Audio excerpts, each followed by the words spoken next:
તો હેલો મિત્રો, રાધે રાધે. સંજય સુપર વ્લોગમાં તમારા બધાનું હાર્દિક સ્વાગત છે.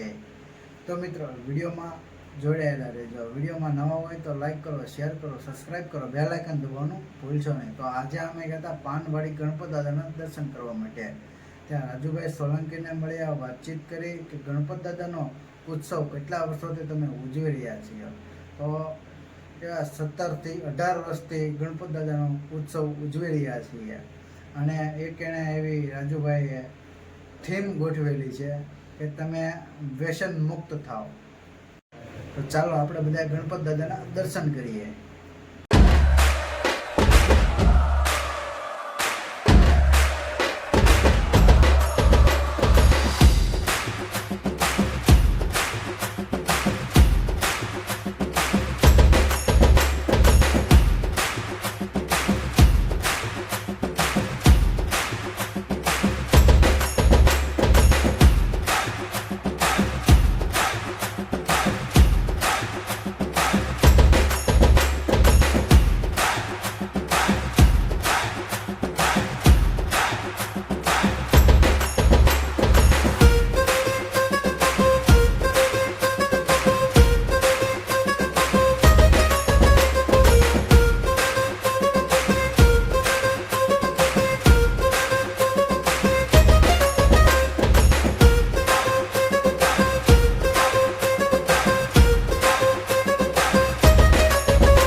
રાજુભાઈ સોલંકી વીર માંધાતા કોળી સમાજ સંગઠન એક સંકળાયેલ ખાસ કરીને આ પાનવાડી ચોક ખાતે છેલ્લા 17 વર્ષ પાનવાડી ગ્રુપ અને વીર માંધાતા કોળી સમાજ સંગઠન દ્વારા ભવ્ય અને દિવ્ય ગણપતિ મહોત્સવનું આયોજન કરવામાં આવે છે.